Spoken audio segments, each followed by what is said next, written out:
പയ്യന്നൂരിൽ UDF സ്ഥാനാർത്ഥിയാവും കുഞ്ഞികൃഷ്ണൻ എന്ന് പറയും. ഒരു ചർച്ചയും UDF അതൊക്കെ എന്തിനാണെന്നറിയാം? പാർട്ടി വിരുദ്ധനാണ് ഇയാളെന്ന് സ്ഥാപിക്കാൻ വേണ്ടി ഞങ്ങളുമായിട്ടൊന്നും ഒരു ചർച്ചയും നടത്തിയിട്ടില്ല. ഞങ്ങളുമായിട്ട് ഒരു ഘട്ടത്തിൽ ഞങ്ങളുടെ ഒരു പാർട്ടി നേതാക്കളുമായിട്ടും അദ്ദേഹം സംസാരിച്ചിട്ടില്ല. കണ്ണൂർ ജില്ലയിലെ പാർട്ടി നേതാക്കളുമായിട്ടും അദ്ദേഹം സംസാരിച്ചിട്ടില്ല. അത് അദ്ദേഹത്തെ ഈ സംഭവം ഉണ്ടല്ലോ, പണ്ട് ശങ്കരാടി ചേട്ടന്റെ കഥാപാത്രം പറഞ്ഞതുപോലെ ഒന്നിൽ പറഞ്ഞതിനെ നശിപ്പിക്കുമല്ലോ പാർട്ടിയിൽ നിന്ന് പോയി കഴിഞ്ഞാൽ. സ്ഥാനാർത്ഥിയാകാൻ പോയതാണ്, മറ്റാണ് മറിച്ചാണ് ഇവിടുത്തെ പാർട്ടിയിൽ നിന്ന് പോയി കഴിഞ്ഞു കഴിഞ്ഞാൽ പിന്നെ അയാൾക്കെതിരായിട്ടുള്ള ആക്ഷേപമാണല്ലോ മുഴുവൻ. അത് സ്ഥിരം പറഞ്ഞുകൊണ്ടിരിക്കുന്ന സംഭവമാണ്.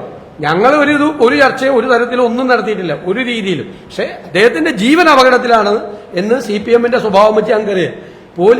പോലീസ് ജീപ്പിന് പോലീസിനെ കൊല്ലാൻ വേണ്ടി സ്റ്റീൽ ബോംബ് എറിഞ്ഞ നേതാക്കന്മാരുള്ള സ്ഥലമാണ്. അപ്പൊ അവിടെ എന്ത് സംഭവിക്കാം? പോലീസിനെ കൊല്ലാൻ അല്ലെ, ബോംബെറിഞ്ഞ ആളുള്ള സ്ഥലത്ത് പാർട്ടിയെ വിമർശിക്കുന്നവരെ കൊല്ലാൻ എന്തും നടക്കും. ഏരിയ സെക്രട്ടറിയുടെ പ്രഖ്യാപനം തന്നെ ഭീഷണിയല്ലേ? ഞങ്ങളെ മാത്രമല്ലല്ലോ ഭീഷണിപ്പെടുത്തിയിരിക്കുന്നത്.